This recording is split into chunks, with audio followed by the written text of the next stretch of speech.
የንጋት ፖስትን የሳምንቱን አበይት የፋይናንስ ዜናዎች ዋናዎቹን በማስቀደም ጀምራለሁ።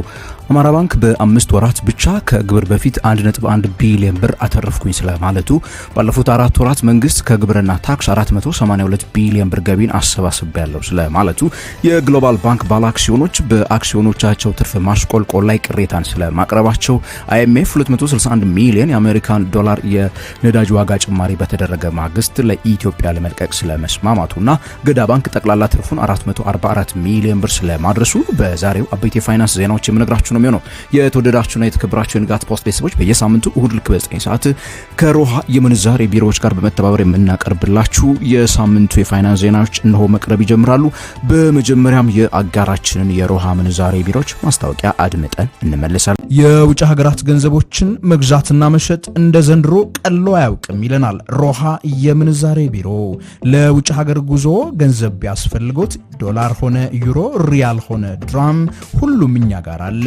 ወደ ኢትዮጵያ በመጡበት መሸጥ ቢያስፈልጎት ይሄው አዋጭ ዋጋ ከመልካም መስተንግዶ ክብሮት ተጠብቆ በሮሃ የምንዛሬ ቢሮዎች ይጠብቆታል። ሮሃ የምንዛሬ ቢሮ በአዲስ አበባ ሳር ቤት በአዳምስ ፓቪሊየን ግራውንድ ፍሎር ላይ፣ በካዛንቺስ ማህቡባ አፓርትመንት ቢልዲንግ ግራውንድ ፍሎር፣ እንደዚሁም በድሬዳዋ ከተማ በብሎሰም ሆቴል ግቢ ውስጥ እናንተን ደንበኞቹን ለማስተናገድ ይጠብቆታል። ሮሃ የምንዛሬ ቢሮ ታማኝ ኢትዮጵያዊ የምንዛሬ አጋሮ። በቅድሚያም በዚህ ባሳለፍነው ቅዳሜ በሮሃ የምንዛሬ ቢሮዎች የውጭ ሀገራት ገንዘቦች ሲገበያዩ የዋሉበትን ዋጋ በመናገር ጀምራለሁ። አንዱ የአሜሪካን ዶላር በ174 ከ90 እየተገዛ በ178 ከ39 ሲሸጥ፣ የብሪቲሽ ፓውንድ 223 እየተገዛ በ228 ከ21 ይሸጣል። ዩሮ በ197 ብር ከ69 ይገዛል በ201 ብር ከ64 ሲሸጥ፣ የዩናይትድ አረብ ኤሚሬቶቹ ድርሃም በ45 ብር ከ95 እየተገዛ በ46 ብር ከ86 ሳንቲም ይሸጣል። የሮሃ ምንዛሬ ቢሮዎችን ማግኘት ከፈለጋችሁ እያንዳንዱን አድራሻቸውን በታች ዲስክሪፕሽን ላይ አስቀምጬላችኋለሁ፣ አግኟቸው እያልኩኝ በዚህ ወደ ዝርዝር ዜናዎቹ የምገባ ነው የሚሆነው። በ2017 የበጀት ዓመት ኪሳራን በማስመዝገብ የቀድሞ አመራሮቹን እንደከሰሰ ከሰሞኑ ያሳወቀው አማራ ባንክ በኢትዮጵያው ባንኪንግ ኢንዱስትሪ ባልተለመደ መልኩ የ5 ወራት ትርፉን ከሰሞኑ አሳውቋል። አማራ ባንክ ደርሶበት ከነበረው የ910 ሚሊዮን ብር ኪሳራ በማገገም ከሐምሌ 1 2017 ጀምሮ ባሉት 5 ወራት ብቻ 1.1 ቢሊዮን ብር ስለማትረፉ ነው እየሰማ ነው። የባንኩ አጠቃላይ ቁጠባ በተጠቀሰው ጊዜ 82 በመቶ በማደግ 35 ቢሊዮን ብር አካባቢ የደረሰ ሲሆን የዶላር ግኝቱም እንዲሁ የ300 በመቶ እድገትን አሳይቷል። በዚህም 76 ሚሊዮን ዶላር ስለመድረሱ ነው የባንኩ ዋና ስራ አስፈጻሚ የተናገሩት። አማራ ባንክ 31.3 ቢሊዮን ብር ለደንበኞቹ ያበደረ ሲሆን የተበላሸ ብድር ምጣኔውን ከነበረበት በጣም አስጊ ከሆነ 12.9 በመቶ ወደ 4 በመቶ ማውረድ መቻሉንም ነው እንዲሁ ያበሰረው። ባንኩ በ5 ወራት 3.55 ቢሊዮን ብር ጠቅላላ ገቢን ያሰባሰበ ሲሆን በአምስተኛ ወር ይህ ሪፖርት መቅረቡ ግን ለባንክ ኢንዱስትሪው ሙሉ በሙሉ አዲስና ግርም የሚያሳይ ነገር ስለመሆኑ እሙን ነው። የገቢዎች ሚኒስቴርና ጉምሩክ ኮሚሽን በ4 ወራት ብቻ 482.5 ቢሊዮን ብር ገቢን ስለማሰባሰባቸው ይፋ ሆኗል። ሁለቱ የመንግስት ገቢ ሰብሳቢ መስሪያ ቤቶች በተጠቀሰው ጊዜ 444.5 ቢሊዮን ብር እናሰባስባለን ብለው አቅደው የነበረ ሲሆን የተገኘው ገቢ ከእቅድ በላይ ስለመሆኑ ነው የሰማ ነው። በተለይ በእነዚህ 4 ወራት ብቻ የህግ አስከባሪ አካላት 8.7 ቢሊዮን ብር የሚያወጣ የተለያየ ወደ ሀገር ውስጥ የሚገባና ከሀገር የሚወጣ የኮንትሮባንድ ሸቀጦችን ስለመያዛቸው የተነገረ ሲሆን በዋናነትም መድኃኒት፣ አልባሳት፣ ኤሌክትሮኒክስ እና ማዕድናት ዋነኛው የኮንትሮባንድ ሸቀጦች ስለመሆናቸው ነው የተገለጸው። መንግስትና IMF ባስቀመጡት መልኩ ገቢውን እየጨመረ መምጣቱን የሚያሳየው ይህ የገቢ ማሰባሰብ በ4 ወራት ውስጥ ተከናውኗል። ይሁንና የንግዱ ማህበረሰብ ከቅርብ ጊዜ ወዲህ በግብር ጫና ውስጥ ስለመሆኑና የንግድ ስራዎች አትራፊነት በከፍተኛ ሁኔታ እየቀነሰ ስለመምጣቱ ብዙዎች ይወተውታሉ። የግሎባል ባንክ ኢትዮጵያ ባለ አክሲዮኖች የባንኩ ትርፍ ድርሻቸው ለምን ቀነሰ በሚል ጥያቄን ስለማስነሳታቸው ተሰምቷል። ግሎባል ባንክ ኢትዮጵያ በባንክ ኢንዱስትሪው ባልተለመደ መልኩ የጊዜ ገደብ ቁጠባ አገልግሎትን በስፋት በስራ ላይ በመዋል የሚታወቅ ሲሆን ለዚህ ቁጠባ ከፍተኛ የሆነ የወለድ ምጣኔን ለደንበኞች እንደሚከፍል ይነገራል።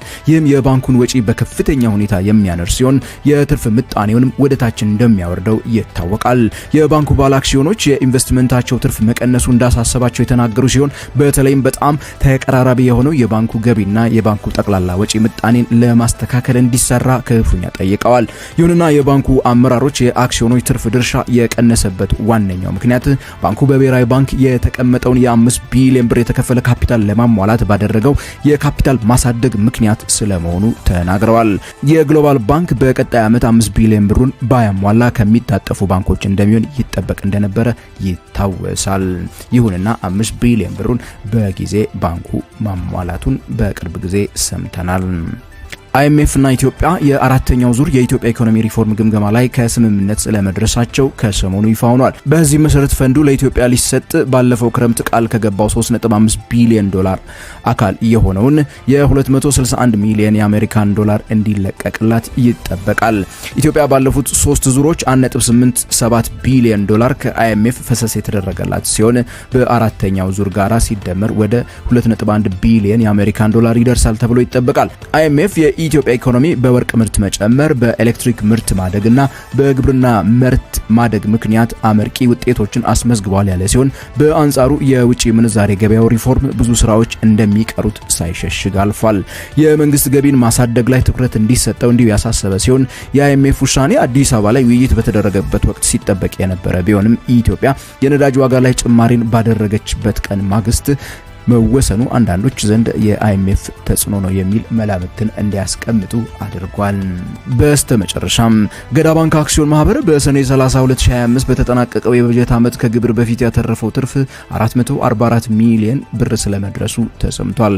ይህም የ339 በመቶ የትርፍ እድገት የታየበት ስለመሆኑ ነው የተነገረው። የባንኩ ጠቅላላ ቁጠባ 7.8 ቢሊዮን ብር እንዲሁ ስለመድረሱ ነው ገዳ ባንክ ይፋ እያደረገው። በኢትዮጵያው ሰነደ መዋለ ንዋዮች ገበያ ላይ ሊስት ከተደረጉ የፋይናንስ ተቋማት ከቀዳሚዎቹ ተርታ የሚሰለፈው ገዳ ባንክ በ2022 ዓ.ም እንደ ፈረንጆቹ አቆጣጠር በ1.1 ቢሊዮን ብር የተፈረመ ካፒታል መመስረቱ ይታወሳል። ምንም እንኳን ገዳ ባንክ ብዙ ጠንካራና አንጋፋ ባንኮች ሆኑ ተቋማት በጥንቃቄ የሚመለከቱትን በሰነደ መዋለ ንዋዮች ገበያ ላይ ሊስት የመደረግ ጉዳይ በአፋጣኝ የወሰነ ቢሆንም አሁን ባለበት የተከፈለ ካፒታል አቋም ባንኩ ብሔራዊ ባንክ ያስቀመጠውን 5 ቢሊዮን ብር የተከፈለ ካፒታል ወለል ለመድረስ ረጅም ርቀት እንደሚቀረው ይመለከታል። የተወደዳችሁና የተከበራችሁ ንጋት ፖስት ቤተሰቦች ለዚህ ሳምንት ያጠናቀርንላችሁ አበይት የፋይናንስ ዜናዎች እስካሁን የሰማችኋቸው ናቸው። ቻናሉን እስካሁን ድረስ ታዲያ ሰብስክራይብ ካላደረጋችሁ የደወል ምልክቷን በማብራት ሰብስክራይብ በሉ። አስተያየትና ጥያቄዎቻችሁን ኮሜንት ሴክሽን ላይ ጻፉልን እያልኩኝ በቀጣይ ሳምንት በሌላ አበይት የፋይናንስ ዜናዎች እስከምንገናኝ ድረስ ታዲያ ከንጋት ፖስት የፍሬያማነት ሳምንት እንዲሆንላችሁ በመመኘት የምሰናበታችሁ እኔ ገሜ ብርሃኑ ነኝ።